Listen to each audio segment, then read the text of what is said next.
Hello friends, मेरे YouTube channel English वे में आप सभी का स्वागत है। तो चलिए देखते हैं आज की स्टोरी, जिसका टाइटल है द पंचतंत्रा यानी पंचतंत्र। तो चलिए देखते हैं क्यों ऐसा टाइटल दिया गया है पंचतंत्र। लॉन्ग लॉन्ग अगो, इसका मतलब होता है बहुत बहुत समय पहले। लॉन्ग लॉन्ग अगो यानी बहुत समय पहले। इन साउथ इंडिया यानी कि हो गया इसका मतलब दक्षिणी भारत में, यानी कि बहुत समय पहले दक्षिण भारत में। देयर वाज अ सिटी, एक शहर था। तो there as a introductory word हो गया सब्जेक्ट के रूप में। जब कोई सब्जेक्ट नहीं होता सेंटेंस में तो हम देयर का यूज करते हैं। तो बहुत समय पहले साउथ भारत में देयर वाज अ सिटी, एक शहर था। कॉल्ड महिला रोप्यम, यानी महिला रोप्यम नाम का, कॉल्ड यानी कि नाम का क्या था, शहर था। It had a wise and learned king named Amar Shakti. It had, तो इट इस महिला रोप्यम की बात हो रही है कि महिला रोप्यम में हैड यानी कि था, महिला रोप्यम में था, इसीलिए इट का यूज किया गया। और वाइज एक बुद्धिमान, और लर्नड यानी कि विद्वान, किंग यानी राजा, नेम्ड अमर शक्ति, अमर शक्ति नाम का एक विद्वान राजा था महिला रोप्यम शहर में। यहाँ तक हो गया। बट लेकिन he was a very unhappy man, लेकिन वह था बहुत अनहैप्पी। तो अनहैप्पी का मतलब दुखी, नाखुश बोल सकते हैं। मैन यानी आदमी, तो वह राजा के बारे में बात हो रही है, लेकिन वह बहुत ही दुखी आदमी थे। यहाँ तक हो गया। ही हैड 3 सन्स, उनके 3 बच्चे थे, यानी उनके 3 बेटे थे। और ये सेंटेंस स्टेट ऑफ पोजीशन की कहलाती है, जिसमें हम अधिकार को दिखाते हैं। तो उनके 3 बेटे थे, यानी उनका 3 बेटा था, तो ये स्टेट ऑफ पोजीशन की सेंटेंस कहलाती है। एंड और ऑल ऑफ देम का मतलब हो गया वे सभी। वर यानी थे, वेरी फुलिश यानी कि वो बहुत मूर्ख थे। तो और यहाँ से देख सकते हैं ऑल ऑफ देम यानी वे सभी, वर वेरी फुलिश। तो ये स्टेट ऑफ बीइंग की सेंटेंस कहलाती है, जिसमें कोई एक्शन नहीं रहता है। सब्जेक्ट की स्थिति या अवस्था के बारे में हम बताते हैं कि वो यहाँ है, वो अच्छा है, खराब है, वो छत पे है। तो उसकी स्थिति अवस्था के बारे में हम ऐसे सेंटेंसेस में हमें पता चलता है। तो वो ऑल ऑफ देम वे सभी क्या थे, वर यानी थे, वेरी फुलिश यानी बहुत मूर्ख थे। तो वे सभी बहुत मूर्ख थे। No amount of effort, no amount of effort का मतलब हो गया कि कोई भी प्रयास, किसी भी प्रकार का प्रयास। Had made them either wise और इंटेलिजेंट, यानी किसी भी प्रकार का कोशिश, एफर्ट मतलब कोशिश। देम ईदर वाइज यानी ना तो बुद्धिमान और ना ही इंटेलिजेंट, ये हो गया किसी भी प्रकार की कोशिश। हैड मेड उन्हें नहीं बना पाया, यानी नहीं बना पाया क्या, तो ना ही बुद्धिमान, वाइज का मतलब हो गया बुद्धिमान, और इंटेलिजेंट यानी समझदार। किसी भी प्रकार की कोशिश उन्हें ना तो बुद्धिमान बना पाया और ना ही समझदार। यहाँ तक हो गया। This worried the king immensely, यानी कि दिस वरीड, यह यानी कि इससे वरीड द किंग यानी राजा, वरीड हुए यानी कि दुखी हुए, चिंतित हुए। इमेंसली का मतलब हो गया अत्यधिक, बहुत, यानी कि इनसे राजा इससे बहुत अत्यधिक दुखी हो गए। फाइनली यानी आखिरकार, अंततः। ही डिसाइडेड उन्होंने तय किया। तो ही प्रोनाउन किंग के लिए यूज किया गया है, ये हमारा सब्जेक्टिव प्रोनाउन हो गया, इसे हम सब्जेक्ट के रूप में यूज करते हैं। ही डिसाइडेड उन्होंने तय किया। टू कंसल्ट यानी कि कंसल्ट करने के लिए, तो कंसल्ट का मतलब हो गया परामर्श, परामर्श करने के लिए उन्होंने डिसाइड किया यानी तय किए। हिज मिनिस्टर्स अपने मंत्रियों से। अबाउट यानी के बारे में। हाउ टू फाइंड यानी कि ढूंढने में। अ सॉल्यूशन एक समाधान ढूंढने में, वो मंत्रियों से बात करने के लिए वो डिसाइड किए। टू दिस प्रॉब्लम यानी कि इस प्रॉब्लम यानी कि समस्या, इस समस्या के बारे में बात करने के लिए उन्होंने तय किया अपने मंत्रियों से, यानी कि इस समस्या का समाधान ढूंढने के लिए वो अपने मंत्रियों से बात करने के लिए डिसाइड किए हैं, यानी तय किए। यहाँ तक हो गया। सुमति, वन ऑफ द मिनिस्टर्स, तो सुमति के बारे में यहाँ बताया गया है वन ऑफ द मिनिस्टर्स, यानी सुमति कौन थे, तो उनके मंत्रियों में से एक, वन ऑफ द मिनिस्टर यानी मंत्रियों में से एक। तो हमेशा यहाँ पे प्लूरल फॉर्म आता है, जैसे कि आप बोल सकते हैं मेरे दोस्तों में से एक, तो वन ऑफ माय फ्रेंड्स, तो हमेशा यहाँ प्लूरल फॉर्म आता है, मिनिस्टर नहीं होगा, यहाँ मिनिस्टर्स होगा। तो सुमति वन ऑफ द मिनिस्टर यानी मंत्रियों में से एक, सेड यानी कहा, ही न्यू यानी कि वह जानते थे, अ लर्न्ड पर्सन एक विद्वान व्यक्ति को, आदमी को, तो उन्होंने कहा कि मैं एक विद्वान आदमी को जानता हूँ। तो लर्न का मतलब हो गया पढ़े लिखे, विद्वान।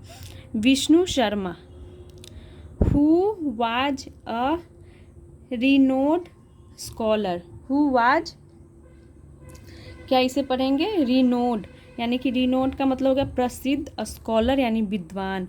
तो विष्णु शर्मा के बारे में यहाँ पे बताया गया है कि जो वाज यानी थे, अ रिनोड स्कॉलर एक प्रसिद्ध विद्वान।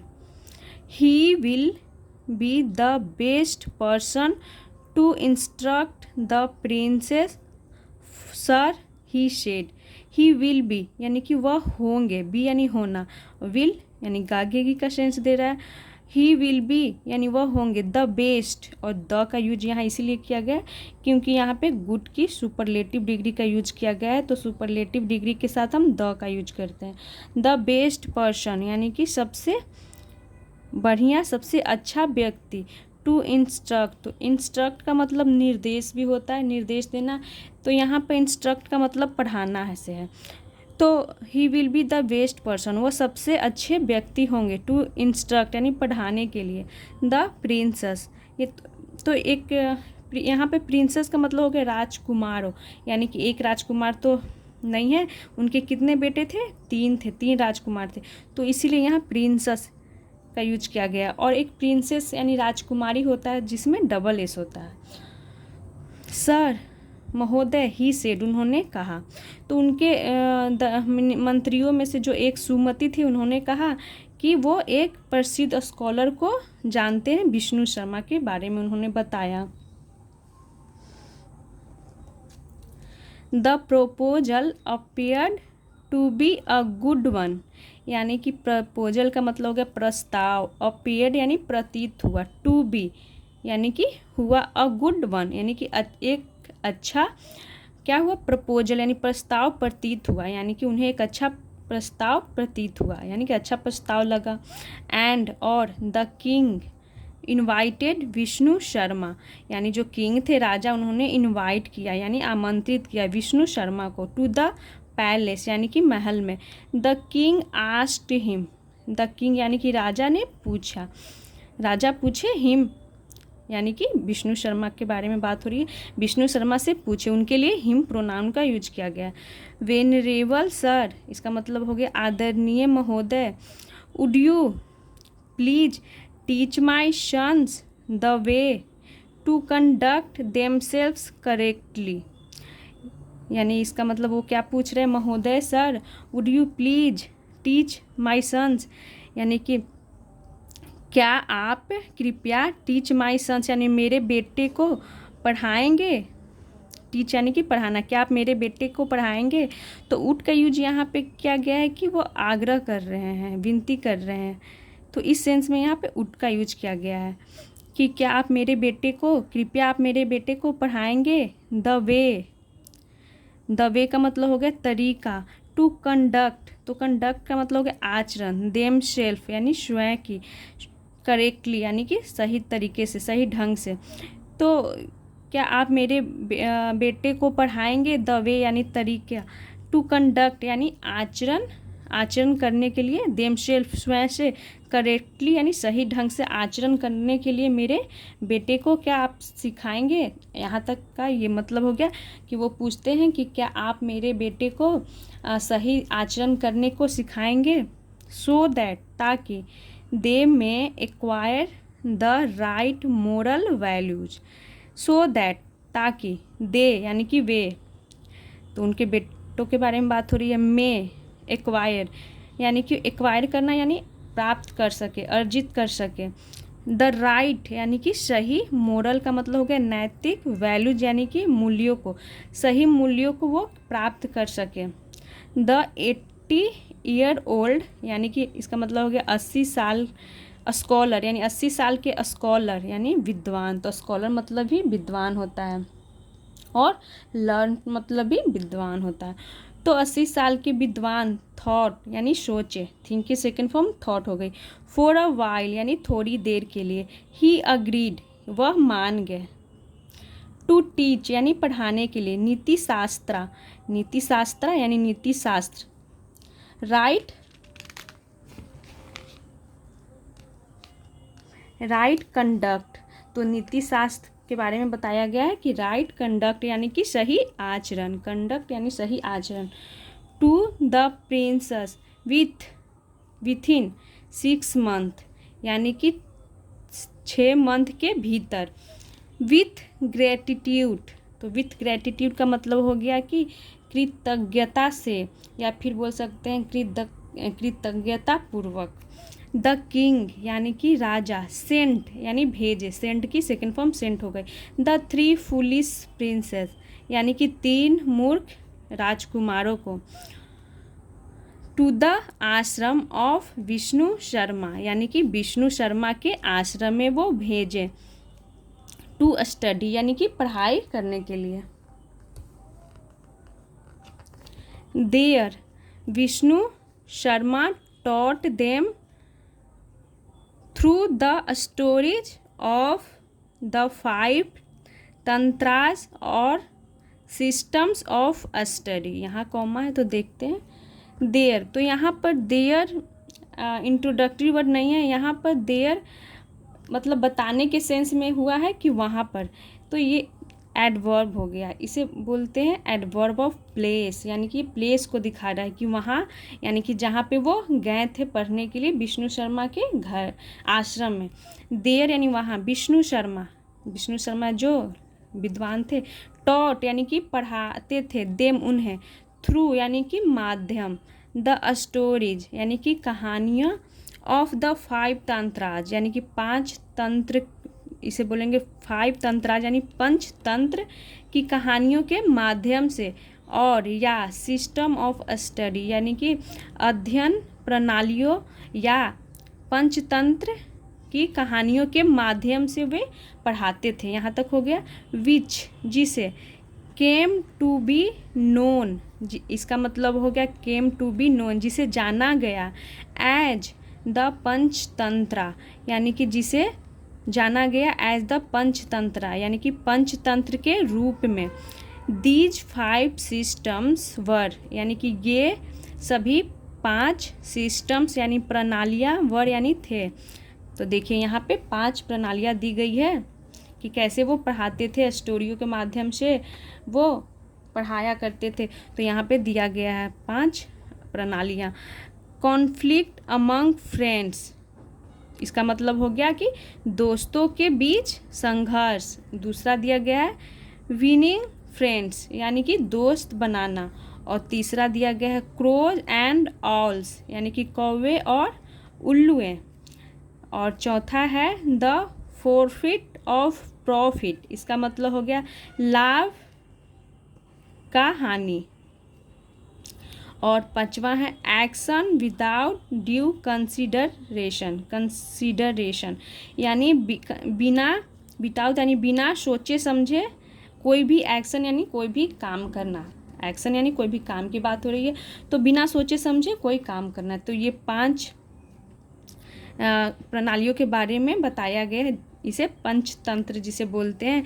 तो वो कहानियों के माध्यम से उन्हें पढ़ाया करते थे। ये है Vishnu Sharma. These systems were important because, these systems यानी ये प्रणालियाँ, सिस्टम का मतलब हो गया कि ये प्रणालियाँ वर यानी थे, इम्पोर्टेंट यानी महत्वपूर्ण, बिकॉज क्योंकि, दे टॉट, टीच की सेकेंड फॉर्म टॉट होती है, यानी कि वे पढ़ाते थे, द प्रिंसेस यानी कि राजकुमारों को, the significance of being wise, significance का मतलब हो गया महत्व, ऑफ बीइंग वाइज यानी कि महत्व, ऑफ बीइंग वाइज यानी कि बुद्धिमान होने का महत्व। तो यहाँ पे बी यानी कि होना, और आईएनजी फॉर्म इसीलिए दिया गया है क्योंकि इसके पहले प्रीपोजिशन है, और प्रीपोजिशन के बाद हम जब भी वर्ब का यूज करते हैं तो उसमें आईएनजी फॉर्म यानी जेरंड के रूप में यूज करते हैं। तो वाइज बुद्धिमान होने के महत्व, डिस्क्रिमिनेटिंग, तो डिस्क्रिमिनेटिंग एंड सेंसिबल पीपल, तो डिस्क्रिमिनेटिंग का मतलब तो वैसे भेदभाव होता है, बट यहाँ पे डिस्क्रिमिनेटिंग का मतलब हो गया कि विवेकशील, और सेंसिबल समझदार, पीपल यानी लोग, व्यक्ति। तो उन्होंने समझदार और विवेकशील और यहाँ वाइज यानी बुद्धिमान हो गया, डिस्क्रिमिनेटिंग विवेकशील और सेंसिबल यानी बुद्धिमान समझदार लोग के होने के महत्व, बी यानी होने के महत्व के बारे में वो क्या करते थे, महत्व को वो बताते थे। At the end of the 6 months, तो at the end of the 6 months का मतलब हो गया कि 6 महीनों के अंत में, 6 महीनों के अंत में, द 3 डफर्स यानी 3 मूर्ख वर ट्रांसफॉर्म्ड यानी कि 3 जो मूर्ख थे वो ट्रांसफॉर्म्ड हो गए यानी बदल गए, एंड रिटर्न्ड और लौट आए, टू देयर फादर यानी कि अपने पिता के पास, as 3 extremely sensible young man यानी कि 3 एक्सट्रीमली सेंसिबल यंग मैन यानी कि 3 अत्यधिक समझदार, एक्सट्रीमली मतलब अत्यधिक, बहुत, सेंसिबल समझदार, यंग मैन यानी नवयुवक के रूप में, एज यानी के रूप में, और यहाँ पे मैन की प्लूरल हो गई मेन, यानी कि एक से ज़्यादा थे, 3 थे, इसीलिए यहाँ पे मेन का यूज किया गया है। तो ये थी स्टोरी पंचतंत्र। तो आई होप आप लोगों को ये स्टोरी अच्छी लगी हो। तो ऐसे ही स्टोरीज और देखने के लिए मेरे चैनल को सब्सक्राइब करें और वीडियो को लाइक करें। Thanks for watching.